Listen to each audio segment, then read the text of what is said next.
Cuentos completos de Franz Kafka. Editor digital Titi Vilus. Fragmentos del prólogo por parte de José Rafael Hernández Arias. Franz Kafka constituye un fenómeno único en la historia de la literatura. De pocos escritores se sabe tanto.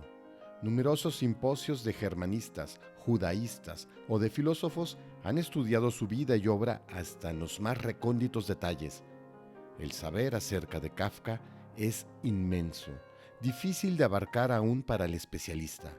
Las intenciones de Max Brod de convertir a Franz Kafka en un pensador sionista fueron rebatidas limpiamente por Walter Benjamin. Las interpretaciones psicoanalíticas han resultado insostenibles. Intentos sistematizadores como el de Wilhelm Emmerich en su obra Franz Kafka parecen demasiado perfectos para ser ciertos y despiertan la impresión de que la obra de Kafka, como un enorme espejo mágico, se limita a reflejar el espíritu del intérprete. Como manifestó Vladimir Nabokov en su curso de literatura europea, para leer a Kafka solo se necesita cierta sensibilidad literaria, poseer la capacidad de trascender la realidad objetiva, de percibir lo indefinible. No es de extrañar, pues, que Kafka se haya convertido en un símbolo de la inseguridad del individuo en el mundo moderno, de los problemas existenciales y anímicos, de la desolación, de la desesperanza y del desarraigo. Muchos lectores se han identificado con su personalidad atormentada, se han reconocido en su actitud desesperada, pero en esta valoración se olvida un aspecto importante de la obra de Kafka, sobre el que su amigo Ursidil llamó la atención poco después de su muerte, y que no se puede ignorar o dejar que desaparezca bajo el manto del pesimismo y de la angustia. Hablamos del insobornable realismo de Kafka y de su gran ironía, de un humor que posee una fuerza de penetración extraordinaria, capaz de desenmascarar lo falso e inauténtico en la existencia humana. Este realismo y humor, esta ironía, no se puede olvidar. También se encuentra en la obra de Kafka. Forman parte de su estrategia para afrontar una existencia que para él había perdido todo sentido racional e irracional. En Kafka se dan determinadas circunstancias básicas que iluminan, aunque tenuemente, sus escritos. Nos referimos a la tenacidad con que escribía. En pocos escritores encontramos esta hipertrofia de la voluntad, esta obsesión por confundir a su ser mismo con la literatura. Se ha hablado de su egocentrismo a la hora de escribir, y efectivamente, Kafka apenas escribía para los demás. Ante todo, escribía para sí mismo. Con esta actividad pretendía otorgar un sentido a su existencia vacía.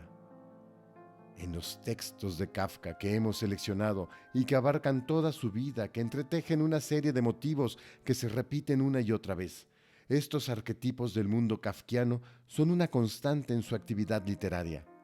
Por desgracia, su interpretación es la que puede hacer de Kafka un teólogo de lo imposible, un poeta del nihilismo o el vate de la caída de la tradición. Kafka se sintió profundamente atraído por el mundo de la judicatura metafísica, por la posibilidad de que el tribunal celestial pudiera intervenir en la vida terrenal. No en vano, Kafka era un excelente jurista que solo renunció a ejercer la profesión de abogado porque deseaba encontrar un empleo que le permitiese escribir. En toda su obra se percibe un profundo interés filosófico jurídico.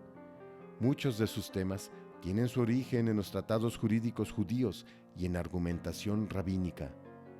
Pero Kafka secularizó el tema del tribunal metafísico y lo hizo imperar en una sociedad industrializada que había perdido su vínculo con lo sagrado, generando un sentimiento de culpa, cuyo origen es ignorado por los protagonistas.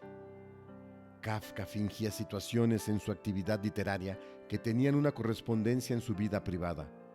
También incluía en sus textos pasajes de crítica social, pues Kafka era un hombre que se interesaba por los movimientos sociales y políticos de su tiempo. Pero en estas elaboraciones había un elemento, llamémoslo onírico, de las imágenes de los sueños, que es peculiar a su obra y que la diferencia de una literatura social o psicológica. Este ambiente onírico se puede apreciar con especial intensidad en textos como La condena, La metamorfosis y Un médico rural. En la obra de Kafka se afirma la existencia de un puente entre el mundo del sueño y el de la vigilia. El mismo Kafka creía que historias o sucesos que comienzan en el mundo real experimentan una continuación en el mundo de los sueños y viceversa. El sueño, desde esta perspectiva, tiene su lógica propia y su propio lenguaje, el lenguaje del inconsciente, vinculado con la realidad. También podemos encontrar esta noción del sueño en los textos cabalísticos. En sus diarios abundan los comentarios acerca de sus pesadillas y solía transcribirlas o convertirlas en pequeños relatos. Para Kafka, el sueño no era solo una experiencia más o menos interesante, era una manifestación esencial de su personalidad, una vertiente más de la realidad como el fenómeno de la enfermedad. No se puede dudar de que en el relato surgen temas como los que Kafka se tuvo que enfrentar debido a su condición de judío asimilado, sobre todo el de su identidad, un problema que le abrumaba. En el texto reflejó no solo la situación desesperada de una generación de judíos que trataba de insertarse en la sociedad europea, sino también la convicción, al menos para Kafka, de que una asimilación completa era imposible. La obra de Kafka se ha definido con frecuencia como una fenomenología de la muerte, como una tanatología. Y ciertamente, en la mayoría de sus relatos aparece la muerte con un protagonismo obsesivo, ya sea como telón de fondo o como el final inexorable al que tienden los personajes. En Kafka encontramos, por esta razón, una de las más ricas imaginerías de la muerte en la historia de la literatura. Su acercamiento al problema de la muerte siempre se realiza de un modo simbólico. La muerte, aunque se produce frecuentemente con una vulgaridad y banalidad terribles, supone un tránsito que conduce a una liberación. En este sentido, y a pesar de que conduce a una profunda incertidumbre, la muerte mantiene cierta trascendencia mística.